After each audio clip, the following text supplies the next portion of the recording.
Hello everyone, मेरा नाम ग्वाडियर है और आज के इस एसएमसी के लेक्चर नंबर 2 में जो है हम फ्रैक्टल को थोड़ा और डेप्थ में जो है समझने वाले हैं।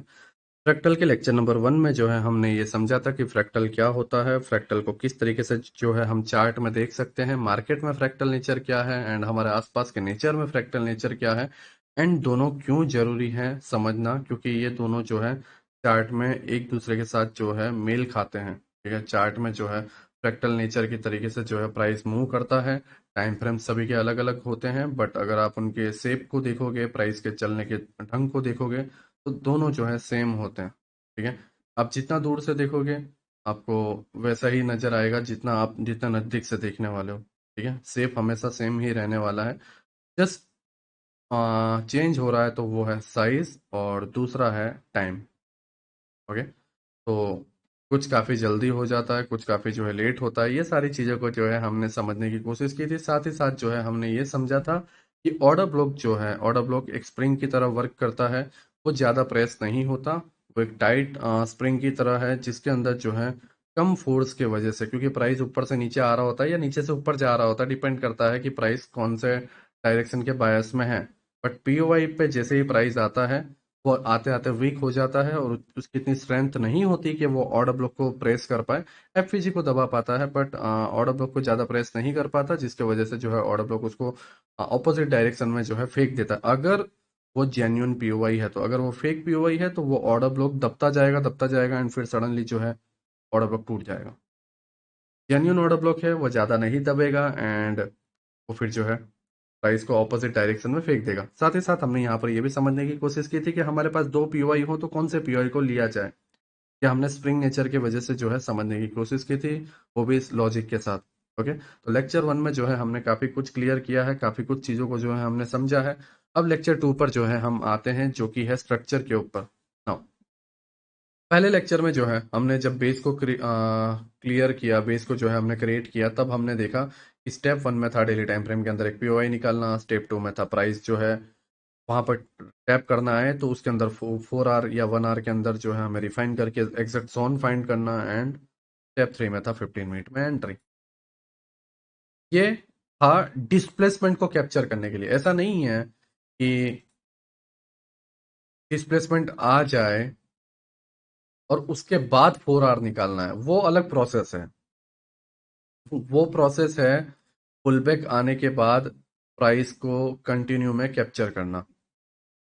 ये तो डायरेक्ट मेन बायस के ऑर्डर ब्लॉक से ही एंट्री लेने के लिए डेली टाइम फ्रेम का एक पीओआई, उसके अंदर 4 आवर का पीओआई एंड उसके अंदर 15 मिनट के अंदर एंट्री लेना। ये प्रोसेस था पहले लेक्चर में, जो कि यहाँ पर अगर आप देखोगे तो डेली टाइम फ्रेम पे प्राइस नीचे आने की कोशिश कर रहा है। यहाँ पर एक पीओआई है, इस पीओआई के अंदर 4 आवर में रिफाइन करो, 15 मिनट में एंट्री लो। ये पहला लेक्चर में हमने समझा था, जिसके अंदर सही पीओआई फाइंड करने के लिए हमें ऑर्डर ब्लॉक को समझना पड़ेगा कि वो स्प्रिंग की तरह वर्क करता है। ये सारी चीजें हमने यहाँ पर समझा था। अब यहाँ पर ये डिस्प्लेसमेंट आ जाए, ठीक है, डिस्प्लेसमेंट के अंदर 4 आवर में ये पीओआई क्रिएट हो जाए, फिर अब इसके अंदर हमें एंट्री लेना और ये सारी चीजें, ठीक है। तो ये पूरा अलग है। हमने यहाँ पर देखा था कि डेली टाइम फ्रेम का पीओआई, उसके अंदर 4 आवर का ये पीओआई या 4 आवर का ये पीओआई, तो ये पीओआई से प्राइस गया और यहाँ पे 15 मिनट की एंट्री। ये पहले लेक्चर में हमने समझा था। ओके, तो कंफ्यूज मत होना, इसको यहाँ पर अप्लाई करने जाओगे तो फिर वो बेवकूफ़ी होगी। ओके, वैसे अप्लाई होता है बट हम सिस्टमेटिक तरीके से जो है हम जाएंगे, सही तरीके से पूरे प्रोसेस के साथ जो है हम जाएंगे। हमने यहाँ पर ये चीज़ों को देखने के लिए पहले लेक्चर को समझा था, तो उसको वहीं तक सीमित रखो। ओके, एंड अब सेकंड लेक्चर में जो है हम समझेंगे कि हमने जब डिस्प्लेसमेंट समझ लिया है तो उसके बाद ये जो पुलबैक आता है उसको कैसे समझा जाए। अब आप समझ रहे हो मैं क्या कहने की कोशिश कर रहा हूँ। ठीक है, तो अभी फिलहाल जो है हमने समझा पहले लेक्चर में कि डिस्प्लेसमेंट कैसे कैप्चर करें। अब डिस्प्लेसमेंट कैप्चर कर लिया, उसके बाद पुल बैक जो कि इस जोन तक आएगा। ओके, एंड फिर हम थर्ड लेक्चर में समझेंगे कंटिन्यूस। अब ये क्यों मैं इस वे में जा रहा हूँ, क्योंकि प्राइस एक जो है सिस्टमेटिक तरीके से जो है चलता है। अगर मैं आपको बताऊं, प्राइस के कुछ शेप हैं, प्राइस के चलने की कुछ स्टाइल है, कुछ पैटर्न्स हैं, उसके बाहर प्राइस नहीं चलता। और ये पैटर्न्स जो है नंबर्स में 6 या 7 हैं, उसके बाहर नहीं। ऐसा नहीं है कि प्राइस रैंडमली मूव करता है, कभी बड़ा मूव दे दिया, कभी छोटा मूव दे दिया, कभी रेंज में रह गया, कभी सडनली बहुत ऊंचा कूद गया एंड कूदते ही जा रहा है, कूदते ही जा रहा है, कूदते ही जा रहा है एंड उसके बाद सडनली बहुत नीचे गिरावट में बॉटम तक चला गया, ऐसा नहीं है। कभी सिंगल कैंडल अप, कभी सिंगल कैंडल डाउन, ऐसा नहीं रहता। प्राइस के मूव करने का एक तरीका रहता है और वो तरीका है रेंज। दूसरा पीओआई को टैप करने के बाद डिस्प्लेसमेंट। तीसरा डिस्प्लेसमेंट के बाद आता है पुल बैक। अब ये पुल बैक दो तरीके के होते हैं, डिस्प्लेसमेंट के बाद आने वाला पुल बैक, ठीक है, उसके बाद ये जब एक्सपेंशन आता है तो उसके बीच में और पुल बैक लेके फिर कंटिन्यूएशन करे तो ये पुल बैक और ये पुल बैक, इस तरीके के पुल बैक्स रहते हैं। डिस्प्लेसमेंट के बाद आने वाला पुल बैक, यहाँ पे आने वाला पुल बैक, और हर कंटिन्यूएशन में बीच बीच में आने वाले पुल बैक को पुल बैक बोला जाता है, ठीक है। तो पहला हमने समझा रेंज, दूसरा हमने समझा डिस्प्लेसमेंट। देखो डिस्प्लेसमेंट पीओआई से आने वाले शॉर्ट मूव को, जो स्टार्टिंग का जो फर्स्ट मूव होता है उसको बोलते हैं डिस्प्लेसमेंट। एक हायर टाइम फ्रेम के पीओआई से स्टार्टिंग में आने वाले मूव को बोलते हैं डिस्प्लेसमेंट। उसके बाद आता है पुल बैक, और वो डिस्प्लेसमेंट में बनने वाले लास्ट पीओआई को टैप करके मूव आता है एक्सपेंशन का। एक्सपेंशन आने के बाद अगेन पुल बैक, अगर इसको कंटिन्यू करना है, और फिर कंटिन्यूएशन, फिर पुल बैक और कंटिन्यू करना है तो कंटिन्यूएशन, एंड लास्ट स्टेप आता है हमारा रिवर्सल, अगर इसको ऑपोजिट डायरेक्शन में बायस चेंज करने हैं तो इन्हीं कुछ जगहों पर जो है प्राइस चलता रहता है। प्राइस चलता रहता है रेंज पे, ठीक है, प्राइस चलता रहता है डिस्प्लेसमेंट पे, प्राइस चलता रहता है थर्ड पुल बैक पे, प्राइस चलता रहता है फोर्थ एक्सपेंशन पे, प्राइस चलता रहता है फिफ्थ पुल बैक लेके कंटिन्यूएशन पे, एंड प्राइस चलता रहता है सिक्स रिवर्सल पे। एंड समटाइम्स प्राइस के अंदर न्यूज आती है जो पॉजिटिव नेगेटिव दोनों रहती है, थोड़ी थोड़ी देर में आने वाली, एंड वहां पर बड़ी कैंडल अप डाउन बनते रहते हैं बायस जब क्लियर नहीं होते हैं तो वो सबसे रेयर केस होता है जिसको हम सेवंथ नाम दे रहे हैं। तो प्राइस अगर 6 या 7 पैटर्न के अलावा और कोई पैटर्न को बना ही नहीं रहा है तो इसका मतलब यह है कि हम प्राइस को पकड़ सकते हैं। अभी भी एक होप है, अभी भी जो है एक एक उम्मीद है कि एक चांसेस है कि हम प्राइस को समझ सकें, हम सही से जो है ट्रेडिंग कर सकें लॉजिक के साथ। बस हमें इसको क्रैक करना है कि ये किस तरीके से मूव करता है या किस तरीके से जो है ये चलता है। आई होप आप मेरी बात समझ रहे हो, मैं आपको क्या कहने की कोशिश कर रहा हूँ।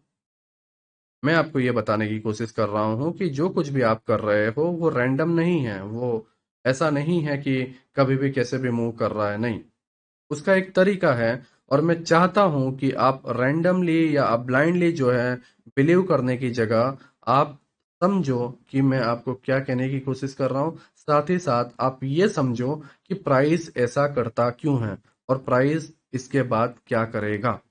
आप चार्ट को देख के किसी चीज को अप्लाई करने की जगह चार्ट से सवाल पूछो कि वो ऐसा करता क्यों है, उसकी वजह ढूंढो, और वो जो वजह है, जो रीजन है, वो आपको ट्रेडिंग में बेहतर बना देगा।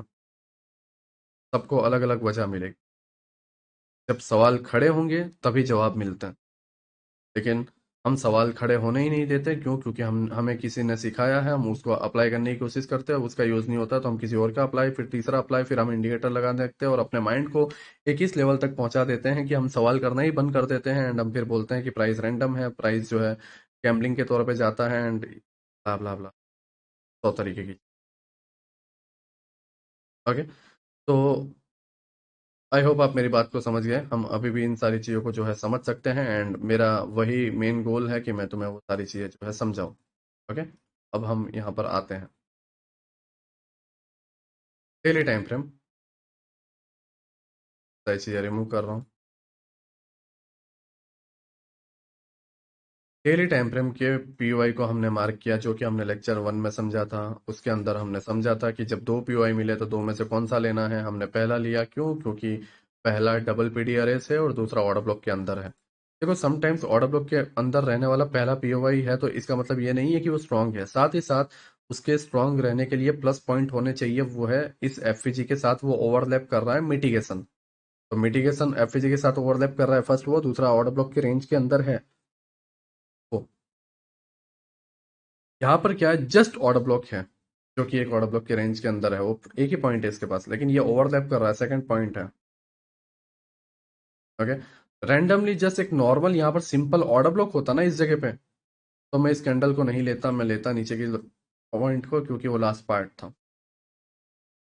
एफईजी वाला अगर ओवरलैप वाला पार्ट है तभी जो है पहला ऑर्डर ब्लॉक लो, इससे वो जो है आपको सही रिजल्ट देगा। अगर ओवरलैपिंग बिना का है और जस्ट ऐसा ही सिंपल ऑर्डर ब्लॉक यहाँ पर भी आ गया, बीच में एफईजी नहीं है, पीछे ना कोई मिटिगेशन ब्लॉक वगैरह है, ब्रेकर ब्लॉक वगैरह है, तो हाई चांसेस है कि प्राइस लास्ट वाले पीओआई को लेगा। ओके, अभी फिलहाल ओवरलैप वगैरह है तो प्राइस यहाँ से जाएगा। अब हमने रिफाइन कर दिया 15 मिनट में, जो कुछ भी एंट्री वगैरह है वो सारी चीजें देखने के बाद प्राइस में आ गया डिस्प्लेसमेंट। तो ये डिस्प्लेसमेंट पकड़ने का एक तरीका है, डिस्प्लेसमेंट को समझने का एक तरीका है। बट अब हमें ये देखना है, वो ये है आज का लेक्चर, डिस्प्लेसमेंट आने के बाद का पुल बैक, या फिर कंटिन्यूएशन में आने के बाद जो पुल बैक होता है वो। तो पुल बैक हमें समझना। अब पुल बैक के लिए कुछ पॉइंट्स हैं जो कि जरूरी है, और अगर आप किसी भी पॉइंट से भटकते हो तो आप पुल बैक को समझ नहीं पाओगे, और पुल बैक में जो है आप ट्रैप हो जाओगे। पॉइंट नंबर 1, पुल बैक कहां से होगा, ये समझना। जैसे यहाँ पे अभी 4 आवर का ऑर्डर ब्लॉक है, तो क्या यहां से होगा, और अगर नहीं तो क्यों नहीं होगा, और यहां से नहीं होगा तो कहां से होगा। पहला क्वेश्चन ये, जब वो जगह फाइंड कर ली जाए तो उसके बाद दूसरा क्वेश्चन उठता है, दूसरा सवाल उठता है, वो ये है कि इस पुलबैक के बाद प्राइस कहां तक जाएगा, जो कि आंसर बनता है डिस्प्लेसमेंट में आने वाले मूव के अंदर last POI, order block and upper F. Okay, तो पहला, पुलबैक कहां से होगा वो जगह को फाइंड करना, पुलबैक कहां तक होगा वो जगह को फाइंड फाइंड करना। ये दो जगह क्यों जरूरी है, क्योंकि हम किसी जगह से निकल रहे हैं तो हमें ये पता होना जरूरी है कि हमें एग्जिट कहाँ पर करना है। हम इस जगह पर एंटर हो रहे हैं तो हमें एग्जिट कहाँ पे करना है ये हमें पता होना चाहिए। अगर हम ऐसा नहीं करते हैं तो प्राइस के अंदर थर्ड स्टेप आ जाएगा, कंटिन्यूएशन, एंड उसके वजह से होगा क्या कि हमने एंट्री कर ली, हम सही टाइम पे एग्जिट नहीं कर पाए और एंट्री पॉइंट पे आ गए, या फिर हमने एसएल ले लिया। तो हुआ ये कि हमने एंट्री ली पहला पॉइंट में और वो मूव को मिस कर दिया बुक करने के लिए, तो वो रिवॉर्ड हमने खो दिया। दूसरा, यहाँ से एक अच्छी एंट्री की जा सकती थी, दूसरी एंट्री, वो हमने मिस कर दी। तीसरा, रिवॉर्ड की जगह हमने ले लिया लॉस, तो हम आ गए लॉस में। तो हमने टाइम की बर्बादी की, हमने 2 एंट्री मिस की, तीसरा हमने ले लिया लॉस। और उसके बाद आएगा हमारे अंदर frustration, over trading, and randomly जो है हम इस बड़ी बाइंग को देखते हुए कहीं पे भी कूदेंगे, एंड उसके बाद फिर यहाँ पर आ जाएगा पुल बैक और हम उसमें भी खत्म हो जाएंगे। और ये पुल बैक को देखते देखते जो है हम सोचेंगे कि प्राइस नीचे जाएगा और फिर सडनली कंटिन्यूस, एंड फिर हम देखते हैं कि कंटिन्यूएशन जाएगा एंड फिर आ जाएगा रिवर्सल। तो सारी बर्बादी किसी एक पॉइंट से शुरू होती है, और वो पॉइंट ये भी हो सकती है, क्योंकि हर जगह पर ट्रैप है, हर जगह पर जस्ट एक छोटी सी चिंगारी चाहिए आपके माइंड को खराब करने के लिए, और आपका माइंड तिनकों की तरह जो है बिखर जाएगा। वजह क्या है? वजह बस सिंपल सी ये है कि हम समझते नहीं हैं, हम देखते हैं, और हम वो देखते हैं जो हम देखना चाहते हैं, हम वो नहीं देखते जो एक्चुअल में हो रहा है। ओके, हम इस पर बाद में आएंगे, अभी हमारा काम है पुलबैक को समझना। ठीक है, पुलबैक को समझेंगे, थर्ड लेक्चर में जो है हम कंटिन्यूएशन को समझेंगे, फिर बाद में हम लिक्विडिटीज को समझेंगे, एंट्री पैटर्न्स को समझेंगे। ठीक है, कंप्रेशन पॉइंट को समझेंगे, ये सारी चीज़ों को जो है हम बाद में समझेंगे, बट फिलहाल अभी हमारा काम है पुलबैक को समझ। ओके, नाउ पहला पॉइंट, कहाँ से रिवर्सल होगा उसका पता लगाना। ये इस पूरी प्रोसेस में सबसे टफ पार्ट है। क्यों? क्योंकि जब हम यहाँ से देखते हैं कि प्राइस कहाँ से रिवर्स होगा, तो हमारे ध्यान में सबसे पहला जो कि आता है वो है ऑर्डर ब्लॉक, या तो एफवीजी या कोई पीओआई। पीओआई में होने वाले कोई भी ब्लॉक्स, कोई भी एफवीजी। अब अगर हम देखें तो यहाँ पर आता है 4 आर का ऑर्डर ब्लॉक, जिसके अंदर अगर हम देखें तो 1 आर में कोई पीओआई नहीं है, मतलब डेटा मिसमैच हो रहा है, ये पीओआई वीक है, जिसको हम बोलते हैं वीक ऑर्डर ब्लॉक। और जब ये वीक ऑर्डर ब्लॉक है तो यहाँ से रिवर्सल होने के चांसेस नहीं है और ये प्राइस ऐसे निकाल देगा, कोई रिवर्सल नहीं। तो आपको पता होना चाहिए कि मैं जिस पीओआई को देख रहा हूँ, बस मुझे पीओआई ही नहीं देखना है, मुझे ऑर्डर ब्लॉक ही नहीं देखना है, मुझे साथ ही साथ ये देखना है कि वो कितना सही है और वो कितना गलत है, साथ ही साथ वो किस जगह पर है। तभी आप समझ पाओगे कि प्राइस कहाँ से रिवर्स होगा, प्राइस कहाँ से कंटिन्यू करेगा। नहीं तो आप नहीं समझ। ठीक है, आई होप आप समझने की कोशिश कर रहे हो मैं क्या कहने की कोशिश कर रहा हूँ। वीक ऑर्डर ब्लॉक को सबसे इजीली पहचानने का तरीका है, वो ये है कि हायर टाइम फ्रेम में अगर एक ऑर्डर ब्लॉक है, उसके अंदर 1 आर में अगर वो ऑर्डर ब्लॉक वहां पर नहीं है, तो समझ जाओ कि कुछ ना कुछ गड़बड़ है। दूसरी चीज है, एक पुल बैक में इस तरीके का जब पुल बैक बनाता है, ये नीचे आया, लो बनाया, हाई बनाया और लो बनाया, तो यहां से लेके यहाँ की सारी कैंडल्स अगर एक ही कलर में है, हाई से लेके बॉटम तक, तो उसके चांसेस हैं कि वो वीक ऑर्डर ब्लॉक हो, सारे एक ही कलर के हों। ये इजी तरीका है बिना लोअर टाइम फ्रेम में शिफ्ट हुए ये समझना कि ये वीक ऑर्डर ब्लॉक, एक ही चार्ट में देखने का तरीका। और ये मैं कैसे जानता हूँ, क्योंकि मैं जो है फ्रैक्टल को समझता हूँ, और मैं फ्रैक्टल को इतना समझता हूँ कि मुझे आप लोगों की तरह हर टाइम फ्रेम पे शिफ्ट होने की ज़रूरत नहीं है, डिटेल में जाने की ज़रूरत नहीं, और आई ट्रेंड हो जाती है और धीरे धीरे जो है तुम्हारी आंखें भी ऐसी हो जाएगी। ओके, तो ये मैं तुम्हारे हेल्प के लिए बता रहा हूँ कि वीक ऑर्डर ब्लॉक को पहचानने का सिंपल तरीका है, सारी कैंडल्स एक कलर की ना हो इस टाइम फ्रेम पे तुम पीओआई फाइंड करो। दूसरा, टाइम फ्रेम जब लोअर टाइम फ्रेम पर जाओ तो वहां पर कोई पीओआई ना हो। डेटा अगर मिसमैच हो रहा है, एक में पीओआई बता रहा है, दूसरे टाइम फ्रेम पे पीओआई नहीं बता रहा है, मतलब वहां पर गड़बड़ है। ठीक है, तो ये कुछ पॉइंट हैं जिसके वजह से आप पता लगा सकते हो कि ऑर्डर ब्लॉक वीक है या स्ट्रांग है, ऑर्डर ब्लॉक फेक है या ऑर्डर ब्लॉक जो है सही है। और जब आप इसका पता लगा लोगे, आप ट्रैप होने से जो है बच जाओगे। नाउ मैं ये नहीं बोलता कि वीक ऑर्डर ब्लॉक है इस तरीके से तो वो वर्क नहीं करेगा, वर्क करेगा। जैसे कि अभी यहाँ पर देखो, ये एक ऑर्डर ब्लॉक है, वीक ऑर्डर ब्लॉक, सारे ग्रीन कलर्स के, टूट गया। दूसरा, इसके अंदर एक और चीज मुझे सिखानी है। समटाइम्स देखोगे यहाँ पर ये 4 आर का पीओवाई है, एंड इसके अंदर आप देखोगे तो 1 आर का पीओवाई भी है, एंड उसके वजह से ये चीजें वर्क हुई एंड यहाँ से फिर प्राइस गिर गया,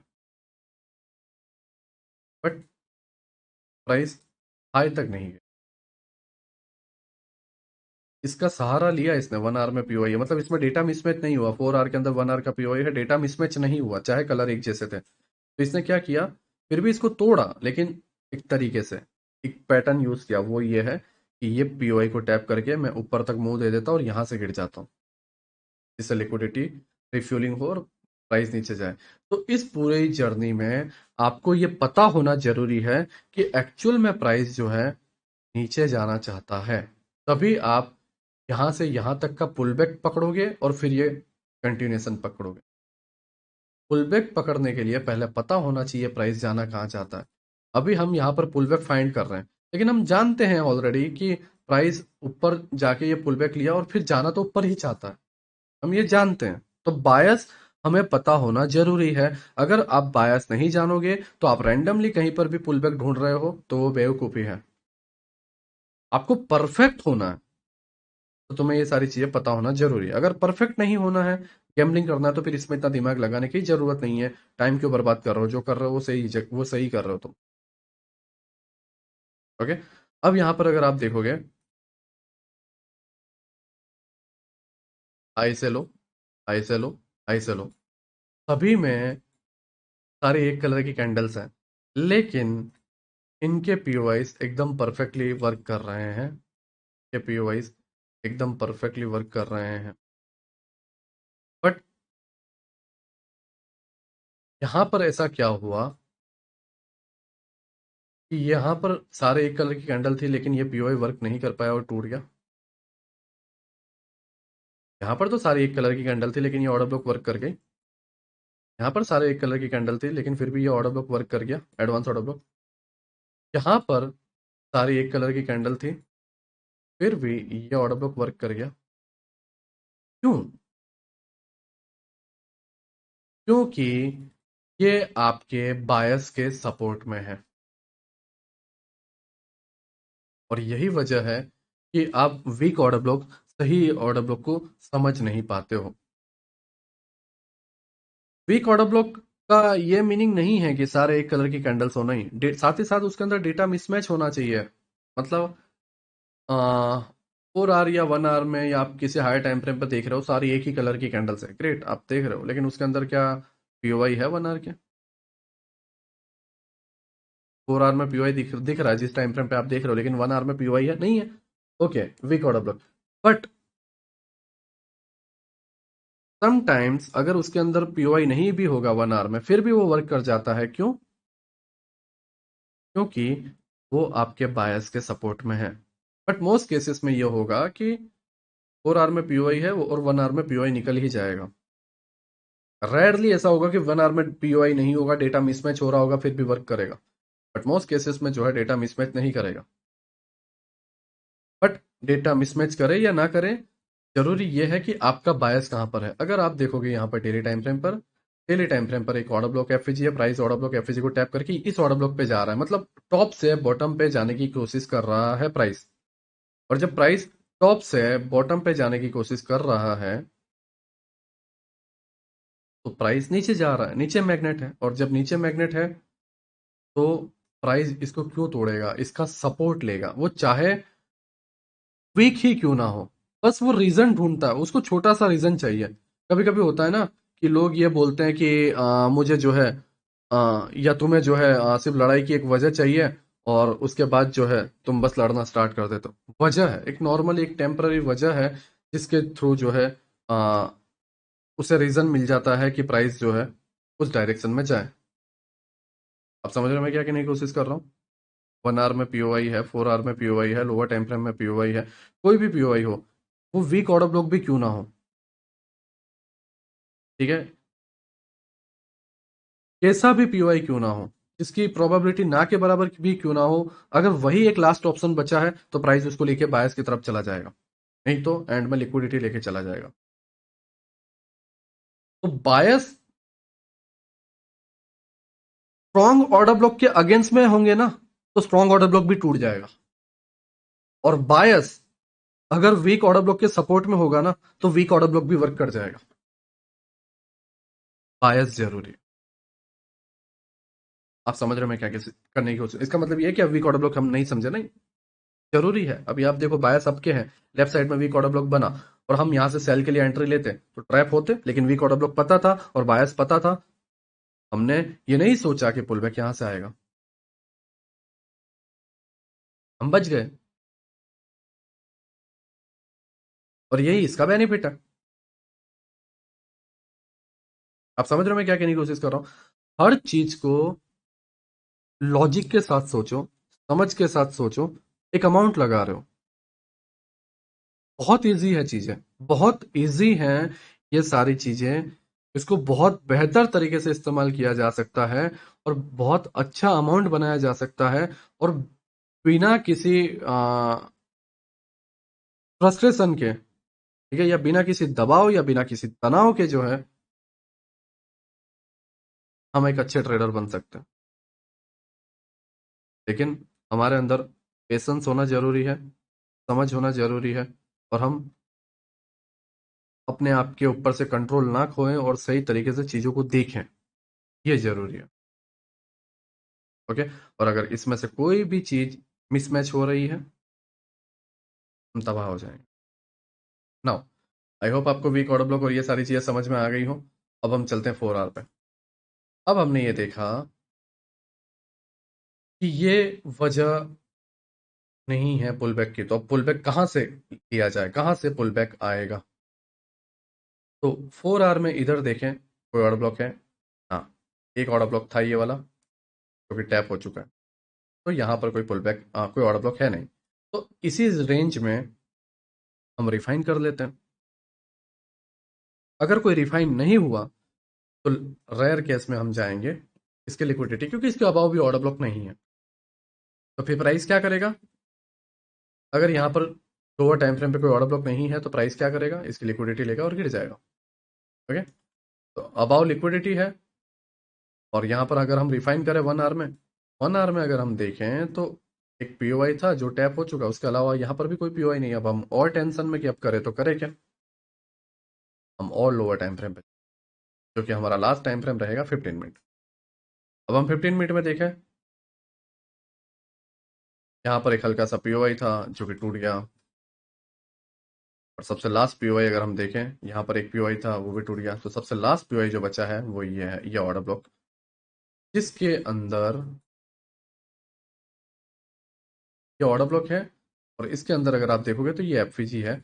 और एफवीजी का कितना पार्ट फील हुआ है? क्या पूरी एफवीजी फील हुई है? नहीं, इतना एफवीजी टैप होना बाकी है। बचे हुए एफवीजी के पार्ट को बोलते हैं ब्रेकवे गैप एंड ये ऑर्डर ब्लॉक। तो अब क्या इतने से छोटे से रीजन की वजह से हम इस पर बिलीव कर देंगे? नहीं, कोई सेंस नहीं बनता। हम एक और वजह ढूंढेंगे, वो ये है कि डे क्लोज हो चुका, इस डे की लिक्विडिटी भी ले। तो मतलब अब नया डे जो बनेगा वो इस पिछले दिन के हाई की लिक्विडिटी ले, तो ये एक स्ट्रांग वजह होगी। तीसरा, अगर प्राइस पर जाके इसकी लिक्विडिटी ले लेता है इसकी जगह, तो वो और बेहतर वजह होगी। और हम एशिया सेशन में एंट्री करेंगे, तो मार्केट एशिया सेशन के 2-3 घंटे पहले स्टार्ट हो जाता है, तो 2-3 घंटा हम टाइम देंगे वो क्या करता है। ओके, नाउ देखो, प्राइस यहाँ कहीं पे क्लोज हो जाएगा, ठीक है। डायरेक्ट नेक्स्ट डे 3:30 बजे इंडियन टाइम के अकॉर्डिंग गैप अप ओपनिंग देता है और अपने ही जोन से गिरना स्टार्ट कर देता है। हम एंट्री लेंगे नहीं, क्या पता प्राइस नीचे आके ऐसा करके फिर गिर जाए, हम नहीं जानते। देखो, जब मार्केट लाइव चल रहा होता है तो हमारे माइंड में बहुत सारे डाउट्स होते हैं, बहुत सारे सवाल होते हैं, हम बहुत सारी जगहों पर फंसे हुए रहते हैं। हमें नहीं समझ में आता कि हम लेफ्ट वाले पीओआई पे भरोसा करें, राइट वाले पीओआई पे भरोसा करें, और अभी जो चल रहा है वहां पर भरोसा करें, हम नहीं जानते। ओके। तो फिलहाल हम कुछ नहीं करेंगे। साथ ही साथ हमारे सपोर्ट में अभी कोई पीओआई भी नहीं है, सेलिंग का पीओआई भी नहीं है, तो हम वेट करेंगे किल जोन के क्रिएट होने का। कौन सा किल जोन? एशिया।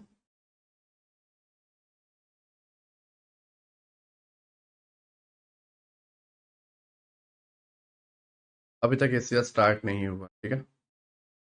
नाउ एशिया पहली कैंडल डाउन जाती है, सेकंड कैंडल डाउन जाती है, और यहाँ पर एक पीओआई बनता है। इधर यहाँ पर एक पीओआई है। अब हमारे मन में एक डाउट है, प्राइस इस पीओआई को लेके अपसाइड चला गया तो? लेकिन हमारे साथ में एक और चीज है, वो ये है, हमारे सपोर्ट में एक पीओआई क्रिएट हो चुका है, ऑर्डर ब्लॉक एंड एफ। तो अब हमें ये तो क्लियर हो गया कि एंट्री लेनी है तो इस जगह से हम सेलिंग के लिए जा सकते हैं। फिर भी हम यहाँ पर देख लेते हैं क्या होता है।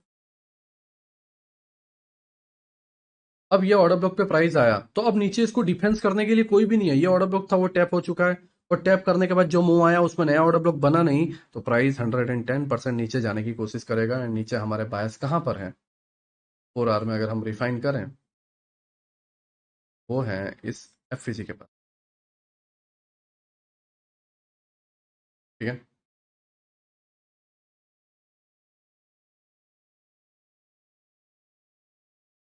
Pull back point, pull back कहाँ तक जाएगा वो भी देख लो।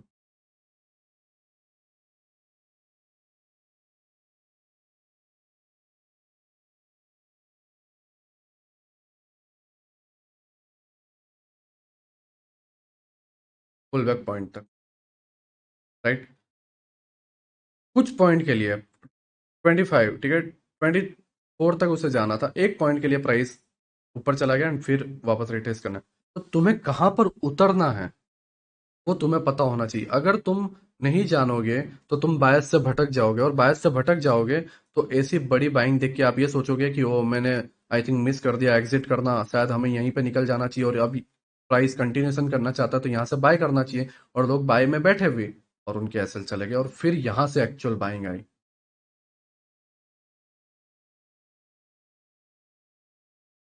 तो हाँ, हल्का सा भी बायस को मिस करना और खुद को भटका देना और गलत डिसीजन, एंड रिजल्ट होगा ओनली लॉस, एंड वो रियल लॉस होगा, अमाउंट का लॉस होगा।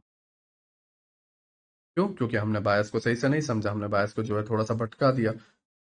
इसीलिए मैंने आपको बताया, पुल बैक के लिए आपको दो चीजें पता होना जरूरी है। पुल बैक कहाँ से आएगा, दूसरा कहाँ तक जाएगा। पुल बैक डन होते ही ट्रेड क्लोज।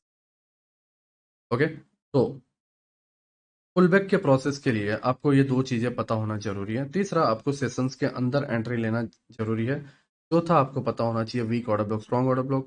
पांचवा, आपको ये पता होना चाहिए कि समटाइम्स अगर कोई क्लियर पीओआई ना हो तो लोअर टाइम फ्रेम में रिफाइन करके लास्ट पीओआई लो। 15 मिनट के बहुत सारे पीओआई बचे हुए दिख जाएंगे, लेकिन सबसे लास्ट वाला, अगर वो नहीं तो लास्ट लास्ट पार्ट बचता है हमारा लिक्विडिटी ग्रैब करके गिरना। ओके, अब प्रॉब्लम ये है, मैं आपको कुछ और एग्जांपल्स बताता हूँ। सारी चीजें क्लियर नहीं रहती। यहाँ पर हमने 15 मिनट के एंट्री से जो है, 15 मिनट के पीओआई से जो है हमने एंट्री ले ली, पुल बैक फाइंड कर लिया। यहाँ पर अगर आप देखोगे, एक डेली टाइम फ्रेम का पीओआई है, डेली टाइम फ्रेम का पीओआई, डिस्प्लेसमेंट और ये पुल बैक। ओके, अब ये जब पुल बैक आया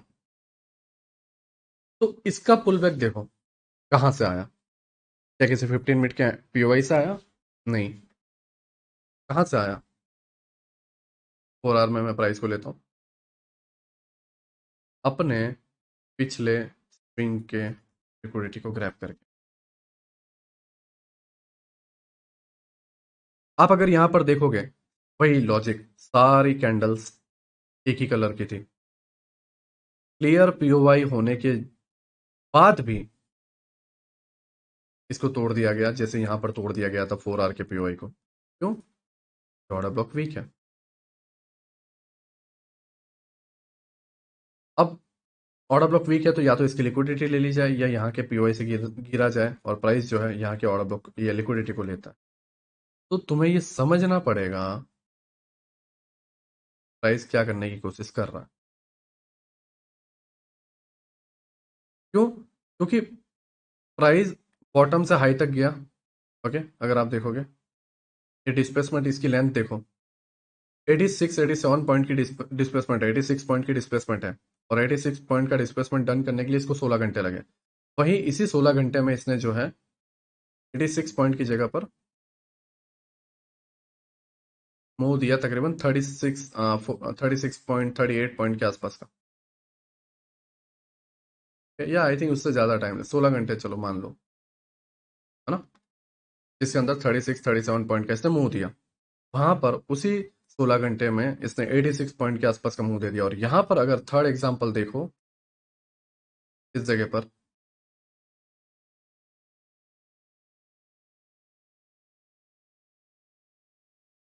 वो मूव देता है 16 घंटे में 45 पॉइंट से। तो 16 घंटे में यहाँ पर 45 पॉइंट्स, यहाँ पर इसने दिए 86 पॉइंट, और यहाँ पर इसने दिए 36 पॉइंट। सब में लेंथ अलग अलग है, सब में टाइम अलग अलग लगे, और सबके पैटर्न्स अलग अलग है, लेकिन कोर कंसेप्ट यही है, टैप करें डिस्प्लेसमेंट आए और पुल बैक बने। लेकिन डिस्प्लेसमेंट में जाने के तरीके अलग अलग हैं, लेंथ अलग अलग है, टाइम अलग अलग है, तो उसी के वजह से रिवर्सल के पॉइंट भी या रिवर्सल की स्ट्रक्चर भी अलग हो सकते हैं, सिचुएशन अलग हो सकती है। तो उस वजह से जो है हम मल्टीपल्स टाइम जो है फेल हो जाते हैं। देखो, कोई क्लियर इमेज नहीं है कि हर बार 86 पॉइंट का ही डिस्प्लेसमेंट आएगा और हर बार 15 मिनट का लास्ट पीओआई से ही मूव आएगा या हर बार 4 आवर के पीओआई से ही मूव आएगा, ऐसा कोई फिक्स है ही नहीं। पैटर्न्स फिक्स हैं लेकिन टाइम और स्ट्रक्चर फिक्स नहीं है, और उसी के वजह से जो है हम कई बार ट्रैप में फंस जाते हैं, कई बार। ठीक है, अब हम सेकंड टाइम को देखते हैं कि ये इसके अंदर कहाँ से मूव आया। पहला हमें ये देखना है, यहाँ पर एक लिक्विडिटी है। ठीक है, सेम सारी चीजें कट करते हैं। हमने जब देखा कि हमारे को कहाँ से मूव देखने को मिल सकता है, तो हमें 4 आवर के अकॉर्डिंग देखने को मिला कि इसके अबाव से लिक्विडिटी ग्रैब करके ये यहाँ कहीं के किसी के पीओवाई से, तो यहाँ पर एक पीओवाई था, order block and FVG. Price in दोनों को किसी को भी टैप नहीं करता है। ओके, लिक्विडिटी को ग्रैब करता है और गिरने लग जाता है, लेकिन हम इमिडिएटली एंट्री नहीं लेते, हम लेते हैं एंट्री एशिया सेशन में, क्योंकि हमें हमेशा एंट्री लेनी है सेशंस में। एशिया सेशन स्टार्ट, डर ये है कि कहीं इसी पीओआई से मूव ना आ जाए, एंड सेशन में कोई पीओआई बना भी नहीं है। नाउ एशिया सेशन में फाइनली एक जाके जो है ऑर्डर ब्लॉक एंड एफवीजी बनता है।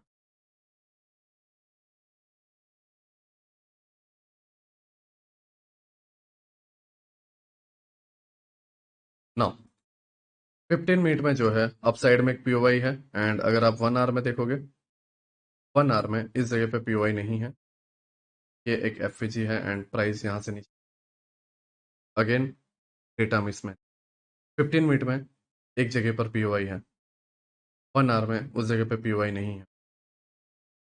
15 मिनट में इस जगह पे पीओआई है, order block and FVG, 1 hour में उस जगह पे एफवीजी है। ये हम समझेंगे लेक्चर 5 लेक्चर 6 में जब हम एंट्री पॉइंट पर आएंगे। ठीक है, तब मैं ये सारी चीज़ें क्लियर करूंगा, बट अभी हमारा काम है पुल बैक देखना, नहीं तो सारी चीज़ें जो है मिक्स हो जाएंगी, क्योंकि मैं ऑलरेडी वीक ऑर्डर ब्लॉक समझा चुका हूँ। एंड अभी जो रनिंग के काफ़ी सारे बैच है उसमें मैंने ये समझाया हुआ है, मिस मैच एंट्री वगैरह कंप्रेशन पॉइंट में आई थिंक समझाया है। तो जब वो अपना टाइम आएगा, जब उसकी रिकॉर्डिंग होगी, तब मैं उसके अंदर आपको एक्सप्लेन कर दूंगा और आप इसको और बेहतर तरीके से समझ पाओगे। क्यों? क्योंकि अभी भी स्टिल हम एंट्री को ध्यान नहीं दे रहे, हम देख रहे हैं कि पुल बैक कहाँ से आ सकता है, पुल बैक यहाँ से आया, एंट्री कैसे लेनी है, कहाँ पर लेनी है, क्यों लेनी है, वो सारी चीज़ें जो है हम एंड के लेक्चर्स में जो है समझेंगे। ओके, एंड प्राइस वही फिर की तरफ से क्लियर, और अब अगर आप फिर अब अगर आप यहाँ पर देखोगे प्राइस नीचे आया, कहाँ तक आने वाला था, यहीं के पीओआई तक, और अब ये कंटिन्यूएशन कैप्चर करना, जो कि हम थर्ड लेक्चर में समझने वाले हैं। ओके, तो पुल बैक के लिए वही हमने एक जगह ढूंढी, कहाँ तक जाएगा, weak order block strong order block देखा, डिटेल एनालिसिस की, एंड एंट्री एंड बात खत्म। ठीक है, एक और एग्जांपल देखते हैं। Daily time frame, order block, order block के अंदर जो है डिस्प्लेसमेंट आ गया, 4 आवर में कोई पीओआई है नहीं, 1 आवर में देखें तो 1 आवर के अंदर जो है हमारे पास एक पीओआई बनता है, वो है ये लास्ट वाला, जिसको हम कलर देंगे ब्लैक। अब यहाँ पर ये देखो डिस्प्लेसमेंट आएगा कहाँ से,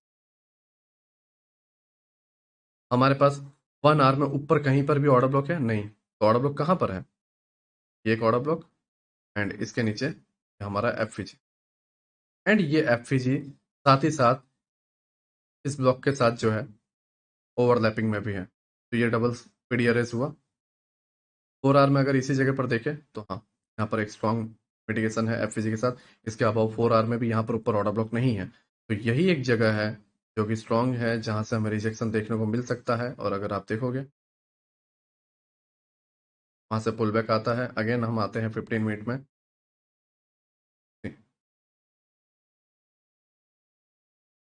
एशिया सेशन बना, एशिया पूरा नीचे जोन में आया, फिर लंदन न्यूयॉर्क,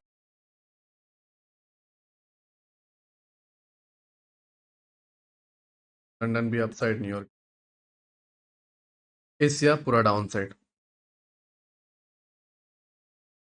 फिर हम कई बार ये सारे बायस को नहीं समझते हैं और एशिया में 1 आवर का पीओआई मार्क करके रख लेते हैं और फिर बोलते हैं कि एशिया के 1 आवर के पीओआई से तो प्राइस नीचे गया ही नहीं, मेरा तो ऐसा लग गया, वो है तो तरीके की बात। ओके। 5 मिनट में अगर आप देखोगे, ऑन टैप एशिया में डिस्प्लेसमेंट हुआ, पहले FVG order block entry and. Okay. तो रिवर्सल कैप्चर करने के लिए जैसा मैंने आपको बताया, मैंने मल्टीपल आपको एग्जांपल दिखाया, मैंने ऐसा नहीं है कि छोटे छोटे एग्जांपल दिखाया, नहीं, मैंने आपको हर तरीके के एग्जांपल दिखाया। मैंने साथ ही साथ ये बोला आपको कि वो अलग अलग टाइम फ्रेम्स पर जो है अलग अलग पीओआईज बनाता है, चार्ट। ठीक है। साथ ही साथ उनके जाने की वजह अलग अलग होती है, मूव करने की वजह अलग अलग होती है, स्ट्रक्चर अलग तरीके के बनते हैं। कई बार लिक्विडिटी लेके प्राइस गिरता है, कई बार ऑर्डर ब्लॉक लेके प्राइस गिरता है, कई बार प्राइस जो है मिटिगेशन लेके गिरता है, कई बार जो है weak order block strong order block को जो है नजरअंदाज कर देता है। तो आपको पहले ये देखना होगा रिवर्सल कहाँ से आता है। दूसरा, आपको ये देखना होगा कि रिवर्सल कहाँ से आने के बाद कहाँ तक जाएगा। ठीक है। इन दोनों लेंथ को जब आप समझ जाओगे, आप इजीली जो है इसके अंदर एंट्री कर पाओगे। नाउ समटाइम्स कुछ हार्ड पार्ट्स भी आते हैं जो कि मैं आपको बता दूं डेली टाइम फ्रेम पे।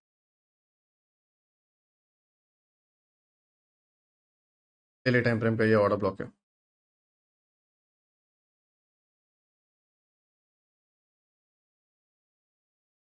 इसके अंदर हम रिफाइन करते हैं तो ये ऑर्डर ब्लॉक निकल के आता है। ओके। अब ऑर्डर ब्लॉक टैप होने के बाद, ऑर्डर ब्लॉक टैप, अब ये हार्ड पार्ट है, कहाँ से पुल बैक आएगा? क्या इस ऑर्डर ब्लॉक से? क्या इस ऑर्डर ब्लॉक से? अब दोनों एकदम पास पास में हैं तो सीधा सा इसको एक ही कर दो, फिर बीच में एक ही पॉइंट का गैप है तो एक ही कर दो, एक हो गए दोनों। फिर इसकी कोई नीड ही नहीं बनती। यहाँ से पुल बैक आके प्राइस यहाँ से, तो यहाँ पर पुल बैक अगर आप देखोगे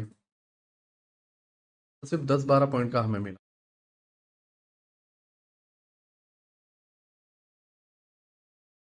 ये भी रियलिटी है।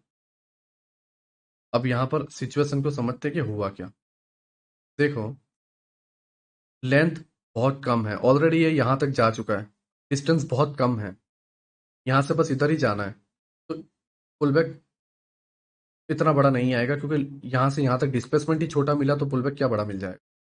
आप अगर देखोगे पुल बैक की डिस्प्लेसमेंट की लेंथ क्या है, एक जोन को टैप करने के बाद डिस्प्लेसमेंट की क्या लेंथ है? 18 पॉइंट का डिस्प्लेसमेंट है। पुल बैक कितने पॉइंट का मिल जाएगा? 10 पॉइंट का। उससे 60-65% जो है डिस्प्लेसमेंट दे दिया। ओके। नाउ अगर आप यहाँ पर देखोगे, जोन आपको पता होना चाहिए यहाँ तक जाने वाला है।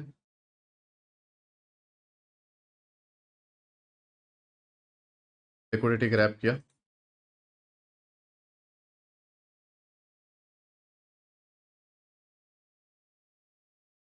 एक और पुल, ये एक और पुल बैक।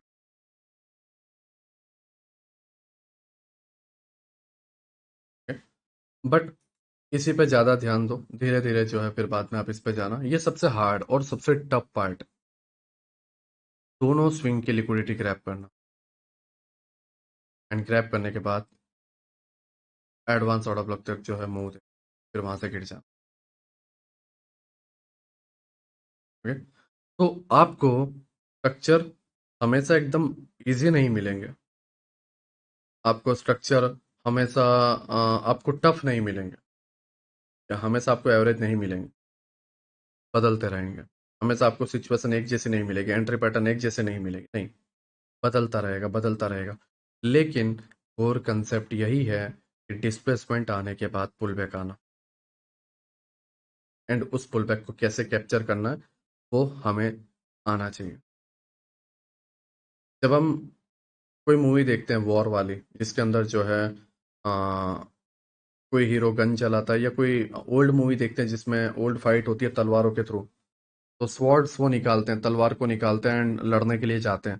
तो सामने से हर बार विलन एक ही एक्शन में नहीं आएंगे। सारे विलन एक ही एक्शन में नहीं आएंगे। कोई कैसी तलवार घुमाएगा, कोई कैसी तलवार घुमाएगा, या कोई कैसे गन की गोलियां चलाएगा। सबके स्टाइल अलग अलग अलग हैं। बट जो मेन कैरेक्टर है उसका आंसर क्या है? मारना है, दैट्स इट।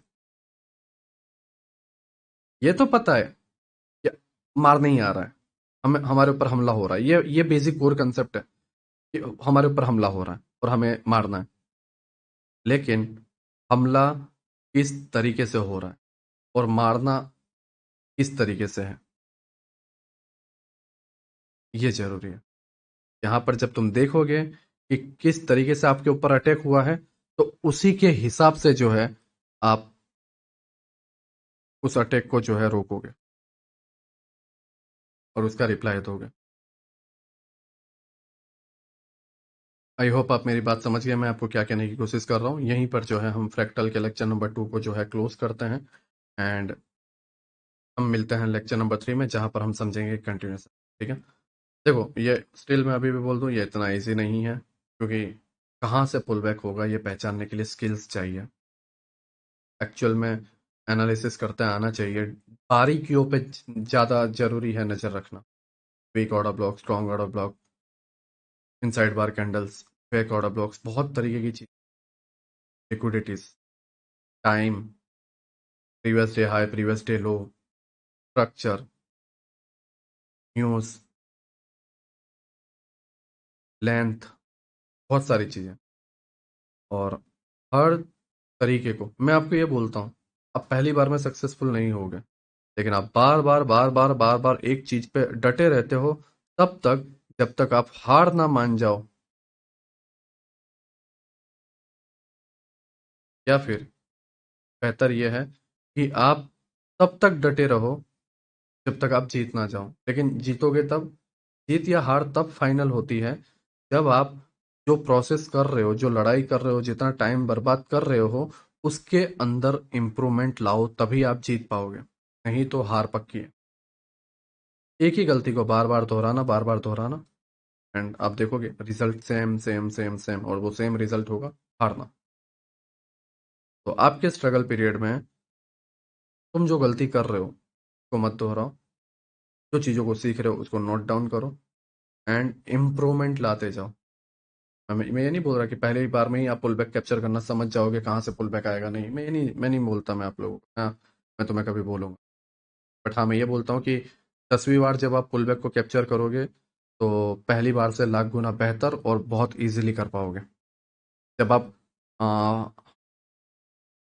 50वीं बार जब आप इसको ट्राई करोगे, तब मैं आपको 110% लिख के बोल देता हूँ कि आप पहली बार और 10वीं बार जब आपने ट्राई किया था, उससे और बेहतर कर पाओ। ओके। तो ये डिपेंड करता है कि आप इसको किस वे में, किस तरीके से करते हो, एंड कितना जल्दी करने की कोशिश करते हो। ठीक है। तो आपको ये प्रोसेस पे ट्रस्ट करना होगा, इम्प्रूवमेंट लाना होगा, या फिर आप उसी चीज़ को बार बार दोहराते जाओ और इसी के अंदर फंस जाओ। तो पुल बैक के अंदर सीधी सी 3 चीज़ें ज़रूरी है। कहाँ से पुल बैक आएगा, कहाँ तक आएगा, एंड एंट्री कहाँ से लेनी है। और डिटेल में अगर हम जाएं तो fake order block, weak order block, strong order block, liquidities, POIs नहीं है तो लास्ट पीओआई मार्क करना, स्ट्रक्चर नहीं है तो लिक्विडिटी ग्रैब करके आना, डिस्प्लेसमेंट छोटा है तो पुल बैक भी छोटा आएगा, सेशंस के अंदर एंट्री लेना, ये सब कुछ बारीकी की जो है आपको ज़रूरत है वो आपको जानना है। अब हम जो है थर्ड लेक्चर में कंटिन्यूएशन को समझेंगे कि प्राइस जो है कंटिन्यूएशन में किस तरीके से जाता है, और कंटिन्यूएशन में जो है किस तरीके के स्ट्रक्चर्स बनते हैं, एंड कौन से पीओआई से जो है हम कंटिन्यू समझ सकते हैं, एंड किस तरीके की जो है हम एंट्री ले सकते हैं। ये सारी चीज़ें जो है हम थर्ड पार्ट में समझने की कोशिश करेंगे। एंड मैं पूरी कोशिश करूंगा कि मेंटरशिप के एंड में जो है आते आते आप एक सही तरीके के ट्रेडर बन जाओ, जो ब्लाइंडली ना देख रहा हो, बल्कि सही तरीके से जो है चार्ट को देखे और समझ पाए कि वो आखिर कर क्या रहा है।